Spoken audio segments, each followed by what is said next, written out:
respecto, pero tuvo la semana pasada Milei una reunión con los millonarios más grandes sionistas en Argentina y vinieron rabinos y sionistas de Europa y de Israel, donde Milei primero eliminó una norma legal que no permite que los extranjeros compren territorio en la frontera. Eso lo eliminó. Eso lo eliminó, porque con eso le permitiría comprar tierra a los sionistas que tienen límite con Chile. Porque en Chile, curiosamente, es un país que no se ha preocupado mucho de ese tema, pero están comprando mucho terreno incluso en el diario La Aurora. Hay una conversación justamente que tú me invitó a mí también el periodista Sebastián Salgado del programa Data Urgente, yo creo que tú lo debes conocer, Data Urgente. Sí, muy bueno, Es lo muy sigo. bueno este programa, buenísimo. Donde analizamos eso y ahí hablamos de que era curioso que en los diarios de Israel se estuviera vendiendo terreno de la Patagonia argentina y chilena a precios ridículos. ¿Ah? Pero ahí salía la publicidad. Bueno, el caso, Nicolás, que es muy peligroso para Chile, y de repente cuando yo veo que Gabriel Boric decide cortar toda relación militar con el Estado de Israel, la compra y venta de armas a Israel, porque Chile le fabrica parte de armas a Israel y a Israel le vende armas a Chile. El negocio es muy desequilibrado en todo caso. Este es un negocio que fue metido hasta las masas, por así decirlo, cuando Chile, en forma increíble, tenía como Ministerio de Defensa a Heinz Peter, ¿no? Un sionista recalcitrante que tiene relaciones muy estrechas con Israel en varias áreas. Bueno, el caso, Nicolás, es que para aquellos militares, porque a mí me sorprende, digo yo, la academia militar o de estrategia, no sé si estarán despistados, les faltará información, o no sé, pero me da la impresión que la academia tiene un error muy grande, porque salen oficiales, ex oficiales la mayoría, a defender a Israel y decir que Chile está en desmedro en la medida que no le compre arma a Israel, porque prácticamente estaríamos debilitando a Chile frente a eventuales enemigos. Ese es el argumento que yo he escuchado de ex generales, miembros de la Marina y todo eso. Pero resulta ser que si tú analizas eso, Nicolás, eso tiene su historia.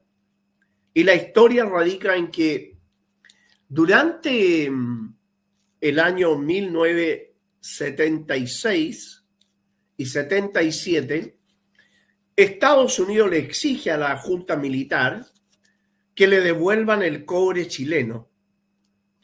La Junta Militar se reúnen, analizan y deciden no devolverle el cobre a Estados Unidos, y justamente la única palabra que tuvo Pinochet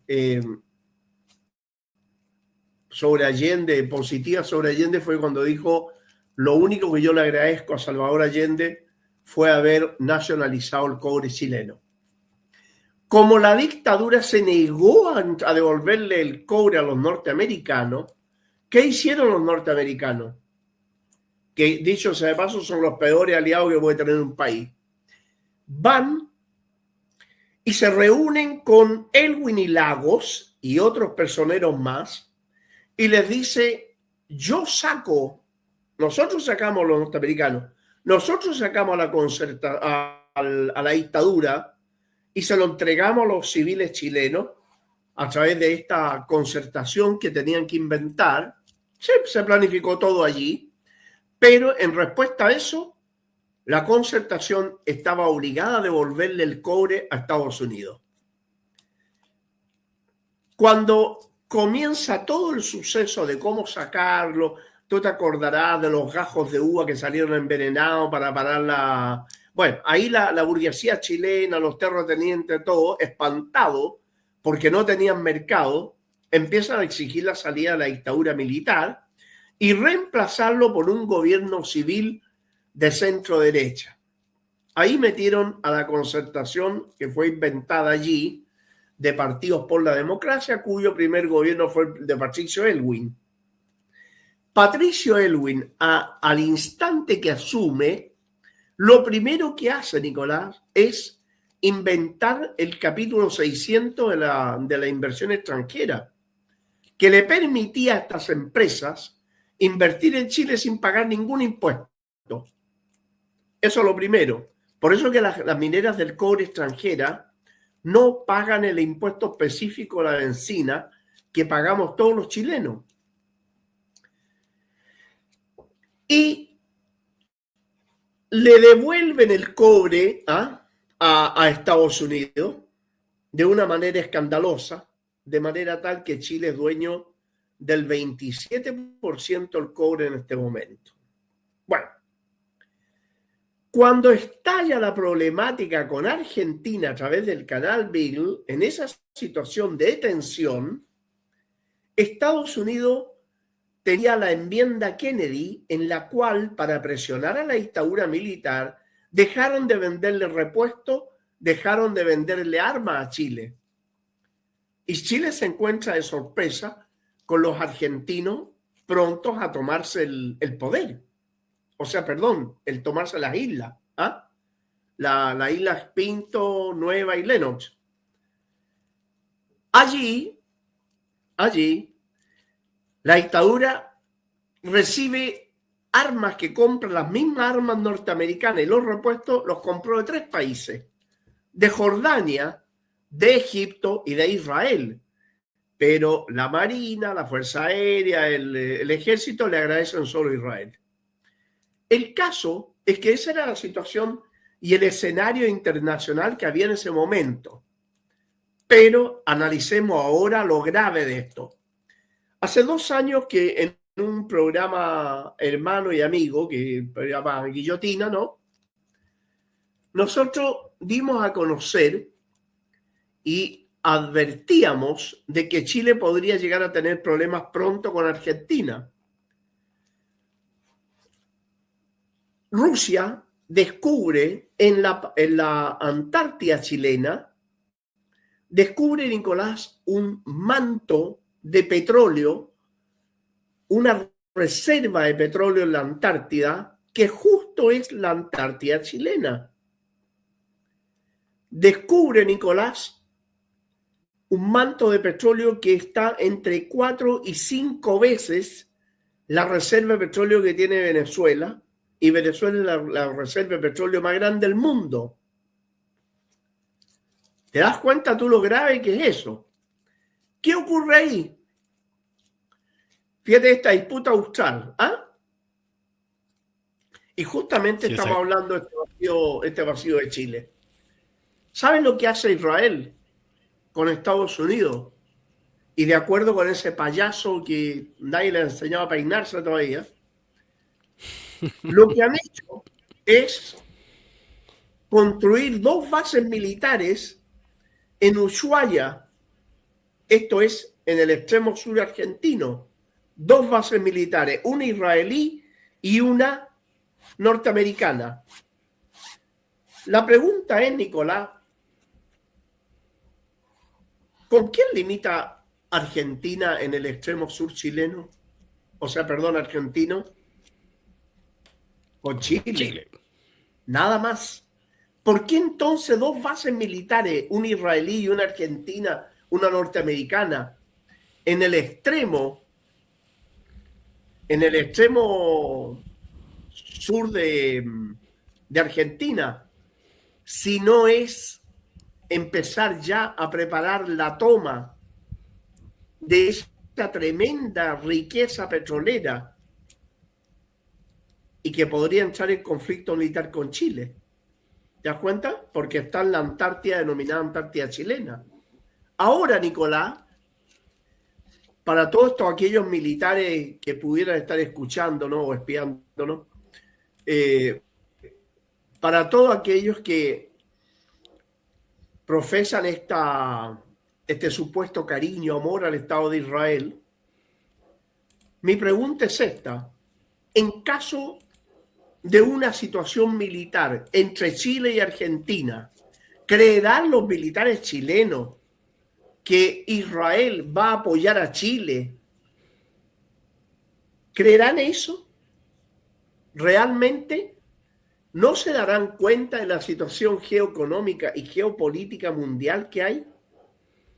En este momento, hace ratito, que Chile debió haber dejado todas las armas israelíes y haber empezado a comprar armas rusas y chinas, que de hecho las armas chinas quedaron muy bien paradas en el conflicto entre Pakistán y la India, porque los aviones J-5 chinos derribaron a varios aviones norteamericanos F-16 y F-18, y los norteamericanos no pudieron derribar ningún avión chino.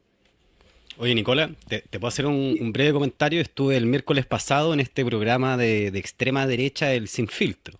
Yo voy una vez al año ahí para Ah, pelearme un mira qué poco bien, ¿eh?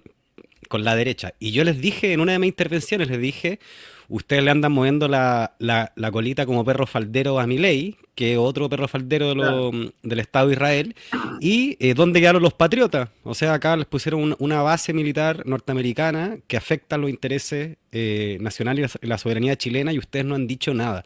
El único que me respondió, estaba el tal Orrego, estaba el otro, el hijo Sí. del torturador en la B, y el único que me respondió fue Aldo Duque, y Aldo Duque me dijo, no, que yo sepa, no es cierto de que... ¿De dónde sacó la información Nicolás de que le están entregando una base militar a, ¿cómo se llama? Estados Unidos? O sea, el tipo, no solo él, sino que el resto o no sabían, ignorante, o no sabían cómo responder. O sea, bueno, eso, Claro. como nota al pie. Pero es que eso mira, perdona, pero hay gente que no tiene ni Dios ni patria, Nicolás. ¿Ah? Tienen solo en la mente el capital. Pero en este caso, fíjate, la pregunta era esa. ¿A quién creen que va a apoyar Israel? ¿A Chile? ¿A Chile? Mira, hasta lo que comemos nosotros lo saben ya los argentinos después de todos estos ministros que hemos tenido. Entonces, claro, y Israel le va a dar todas las armas a ver a su primo. Po. Además que está lleno, la mayor comunidad judía sionista del mundo, después de Israel y Argentina. Entonces, y no es exagerar lo que te voy a decir, Nicolás. Argentina hoy es una colonia de Israel.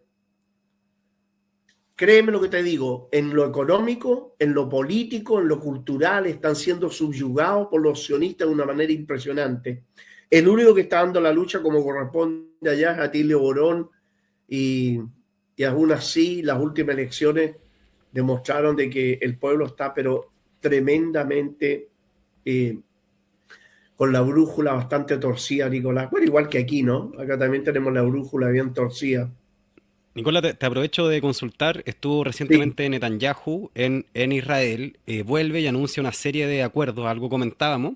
Y algo que leí, tú seguro tienes más antecedentes, no sería solo Argentina, sino que está también esta extrema derecha en Ecuador, ¿verdad? Con Noboa. También mencionaban a Paraguay y mencionaban, no sé si a El Salvador, me puedo estar confundiendo ahí, pero era una serie de gobiernos regionales que estarían montando no solo alianzas económicas más intensas con Israel, sino que buscan presentarse como un entente de países que apoyan a Israel en la región. No sé si nos podrías comentar algo al respecto. bueno, sí. El último día que tuvo Sebastián Piñera en Chile, aprobó el ingreso de Israel como observador en el grupo de Asia-Pacífico. ¿Ah? El grupo del Pacífico. El caso es que también hubo un ministro de Relaciones de Defensa, perdón, en Perú, que se dedicó a comprarle armas a Israel como condenado. Ecuador igual. El caso, Nicolás, es que el sionismo internacional, y más bien exacto, 5 familias sionistas, los Rockefeller, los Morgan, los Rothschild, los Montefiore, los Madoff, y le agregamos ahí también a George Soros, estos controlan el 100% del capital financiero de América y el 100% de la banca americana. Controlan el 100% de la banca europea, exceptuando Rusia, y el 100% del capital financiero. Por lo tanto, tienen la capacidad de sacar y poner gobiernos como condenados y de apoyar a algunos. George Soros apoyó a uno cerquita, bien cerquita donde estás tú. ¿Ah? Lo apoyó ahí y bueno, ahí tienes la respuesta a lo que ocurre después. El caso concreto es que hoy en día, si nosotros analizamos seriamente, sabemos lo que es el imperialismo. El imperialismo es una forma de dominio en el mundo que se manifiesta en distintas áreas y especialmente en las áreas que va creando la dependencia de los países a una metrópoli imperial y en este caso a Estados Unidos. Pero la dependencia sea en las áreas económicas, culturales, militares, científicas, etc. Lo que ocurre en el caso de América Latina es que en la parte tecnológica, en la parte científica, en la parte económica, China está reemplazando a Estados Unidos. Entonces Estados Unidos necesita estrechar el control de América Latina y lo está haciendo en la medida de meter a tipo, mira, pusiste esa imagen y me puse peludo. Entonces, claro, entonces el peligro grande que tenemos nosotros es que ante la ausencia de capacidades analíticas, de capacidad ideológica de interpretación de la realidad tanto económica particular de cada país como latinoamericana y como la geopolítica, la geoeconomía y la geoestrategia a nivel internacional es bastante precario la comprensión que tenemos nuestra mucha gente, se está dando esta situación de que estamos nosotros convirtiéndome en elementos reactivos y no tenemos políticas definidas. Vamos siempre a la saga, vamos siempre detrás, siempre salimos atrasados. Y no tenemos liderazgo. No tenemos liderazgo. Los liderazgos están en muy pocos países en América Latina y que puedan realmente defender a los países del tercer mundo de la voracidad que viene de Europa y de Estados Unidos. Ahora bien, en esta situación donde las tres organizaciones económicas, políticas y militares que te mencioné en un inicio, en la medida que han ido avanzando, Nicolás, se está produciendo un hecho que es muy alarmante, muy alarmante.